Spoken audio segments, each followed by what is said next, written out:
I'm Mona. I have been married to my husband Samuel for just about a year now. Dreaming of living in a newly built house, we happily live together in a cheap, small apartment. My husband's family home is about a 5-minute walk away, but his parents rarely come to visit us. Samuel mentioned, "My mom doesn't want to be the kind of person who bullies her daughter-in-law, so even though we live close by, she makes an effort not to visit us too much." Hearing that made me like my in-laws even more. One of the biggest worries after a marriage is bullying from the in-laws, but it seems I do not have to worry about any of that. Moreover, I think that if I were ever bullied, I would strongly resist. Since I was a child, my parents would tell me, "If someone does something to you, return twice as much back at them. Then no one will mess with you."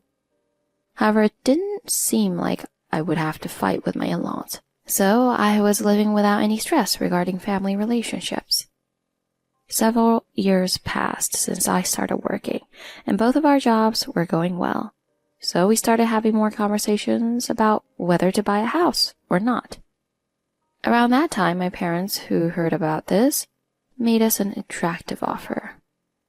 "Actually, we were thinking of giving you our land when you decide to build a house. So, use it as you like." They said this and gave us their land. My parents aren't wealthy, but my grandfather hit the jackpot with an investment long ago, so they gave us quite a good piece of land. When they talked to my grandfather about giving the land to us, he said, "Do as you like since it's yours now." When I told my husband about it, he immediately said, "Let's take advantage of their generosity since we have the chance. We owe your parents big time." And don't forget to thank my grandfather too. It's his land after all. So on weekends, we started visiting model homes, looking at the luxurious homes of our bosses at work, and visiting agents planning to build new condominiums, discussing what kind of house we want to live in. Sometimes planning is more fun than actually executing, isn't it? One particularly enjoyable day, something that would ruin everything, began with a phone call from my mother-in-law.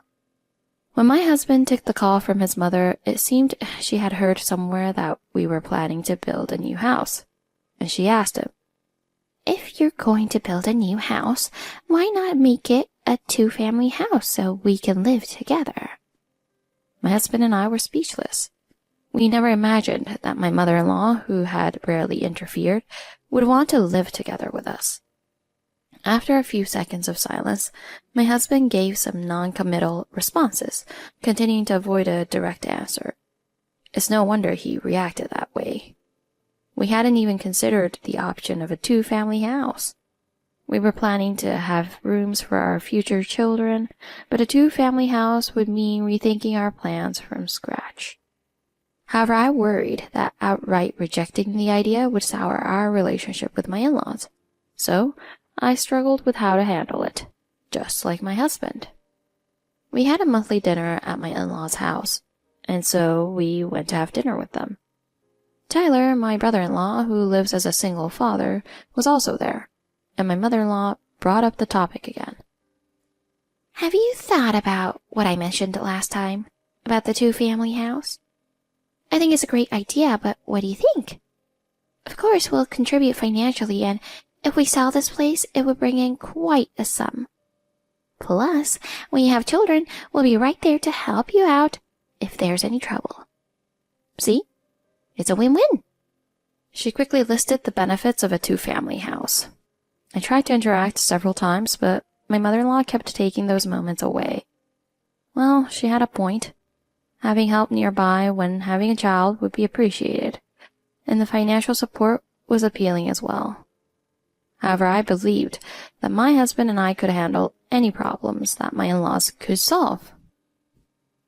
Moreover, I'd rather rely on my own parents than risk increasing the chances of being bullied by my in-laws. Seeing me deep in thought, my mother-in-law said, "Do you dislike the idea of living with us that much? I thought you didn't dislike me, but was I wrong?"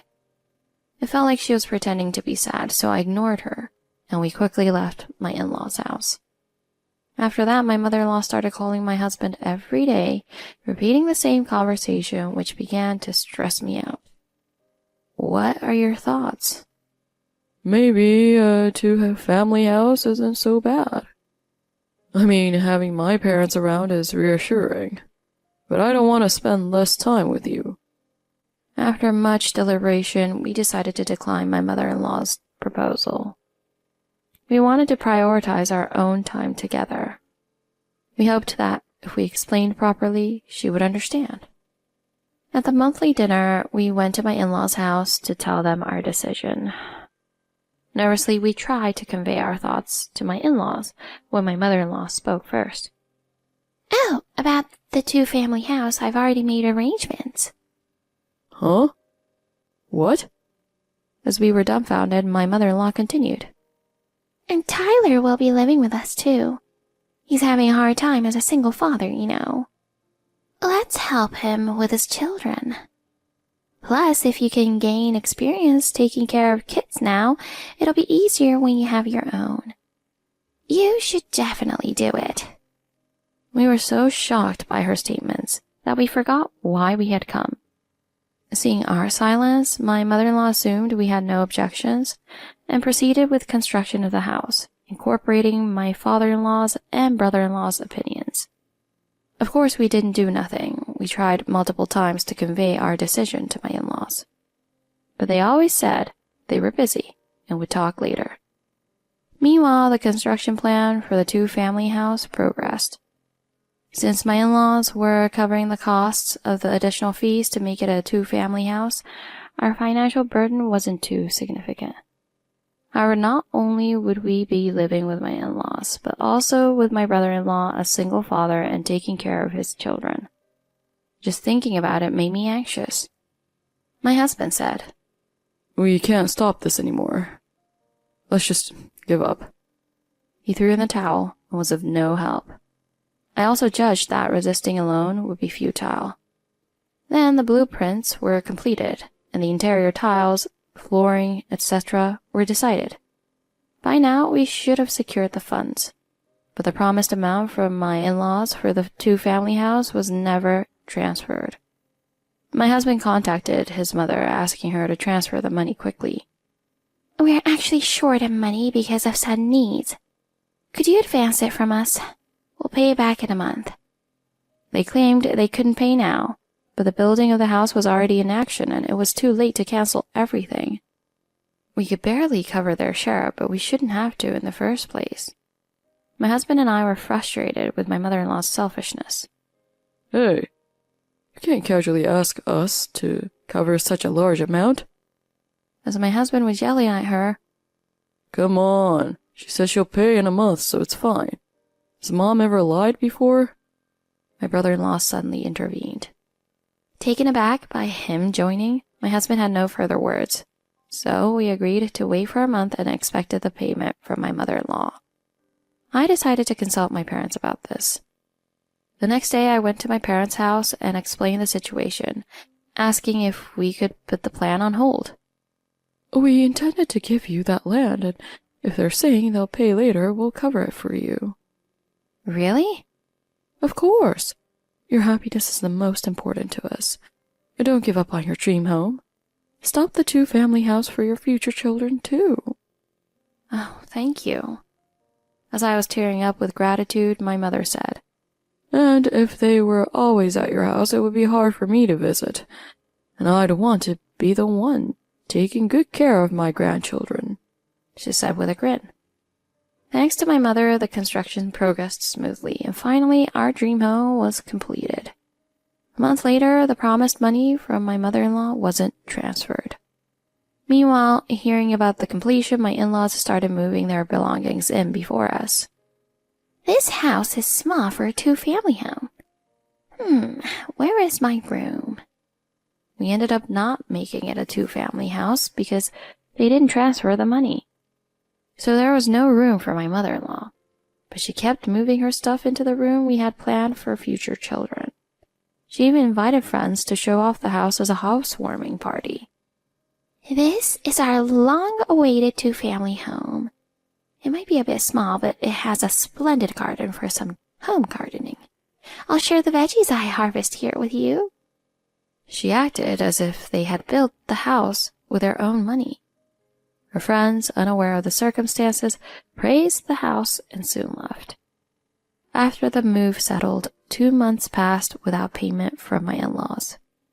Even when my husband pressed them, "Well, make sure to pay soon," was all they said. However, one day my mother-in-law suddenly told us, "We've decided not to sell our house. Instead, Tyler and his children will live there." And just like that, my mother-in-law openly declared they wouldn't pay. But I wasn't surprised. My husband and I had discussed many times that they probably never intended to pay. "Recently, I realized that this house is a bit small for all of us. So, could you move out? My friends want to stay over sometimes, and I want to use the house more freely. Is that okay?" My husband raised his voice. "That's not what we agreed on. Why should we leave our own house?" "Well, you both work, right? So you're hardly home anyway. And you don't have kids, so you can manage elsewhere. Besides, Mona's family is wealthy, right? Get them to build you a new house." I was appalled by her selfishness, and so was my husband. "You haven't paid a single cent of the promised amount. You never intended to pay from the start, did you?" "We decided to let Tyler and his kids live there. What's wrong with giving a house to my own son and lovely grandchildren?" My mother-in-law was starting to get defensive, and we realized we wouldn't get anywhere from this argument. That night we discussed it in our bedroom. "Mom plans to kick us out and take over this house." "Seems like it." And it turned out just as my husband said. My mother-in-law's attacks continued, with daily snide remarks and harassment towards me. "If you don't want to be bullied, give up the house." This is what they call the classic mother-in-law problem. I never thought it would happen to me, but experiencing it was more bothersome than I imagined. When we lived in that small apartment, we hardly interacted with them. I was foolish not to foresee this, but with the spirit of fighting back, I came up with a plan. The plan was devised by me, my husband, my parents, and my grandfather. To execute the plan, we decided to leave the house. My husband told my in-laws, "We're moving out. You want to have friends over, right? You'd be happier that way." My mother-in-law's face lit up with joy. We moved into a newly built apartment we had our eyes on, returning to paying rent for a living. Reminds me of when we were newlyweds. "Sure does." Remembering our early married life in that apartment, we lived peacefully. A week later, the phone rang. My husband answered. "That's great news. When should we expect it?" Hearing this, I was sure our plan had succeeded. The day after we discussed the plan with my parents and grandfather, we put the house on the market. A buyer was found, and they wanted the house vacated in 3 weeks. We showed the house to acquaintances, colleagues, and others interested, while my in-laws were away. One of the families decided to buy it, which was the news we received. We hired 2 large moving trucks and had movers pack and load everything away quickly. We timed it while my in-laws were at an amusement park with Tyler. It's about when they were probably having fun with that mouse. Since they planned to stay overnight, we prepared in advance. The packing and loading by professionals went smoothly and finished faster than expected. We waited outside the house and my in-laws returned in the evening. Sensing something was off, my mother-in-law anxiously entered the house and screamed, "What is this? What's going on? Where did our things go?" My father-in-law was equally agitated. My husband and I calmly observed from outside, and when they came out, we revealed the truth.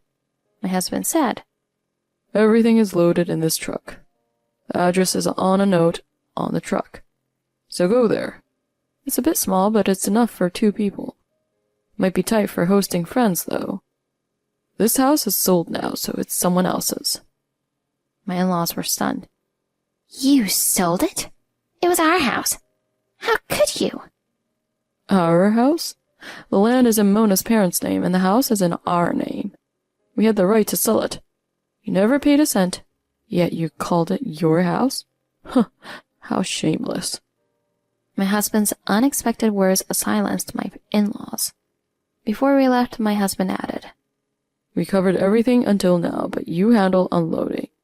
You can afford it, right? We can't. Yes, I know you can.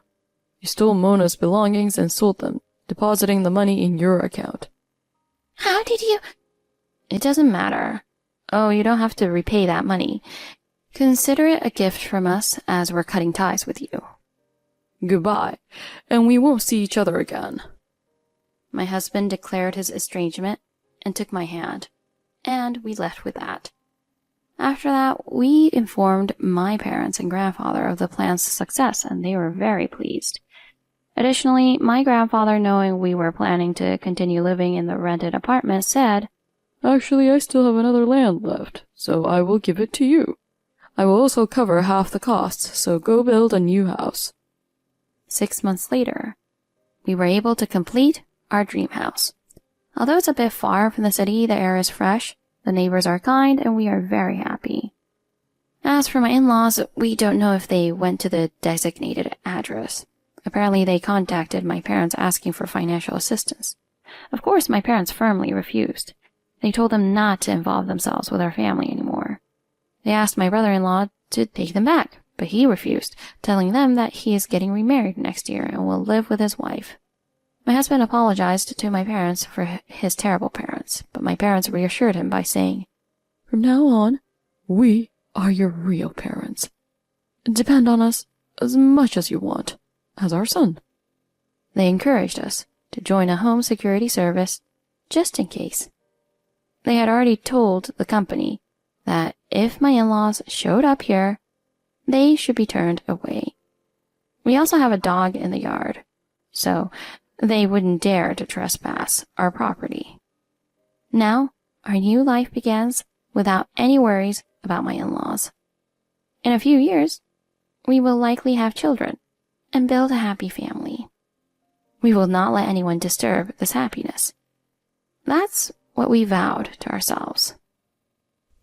I'm glad that Mona was able to cut ties with those terrible parents-in-law.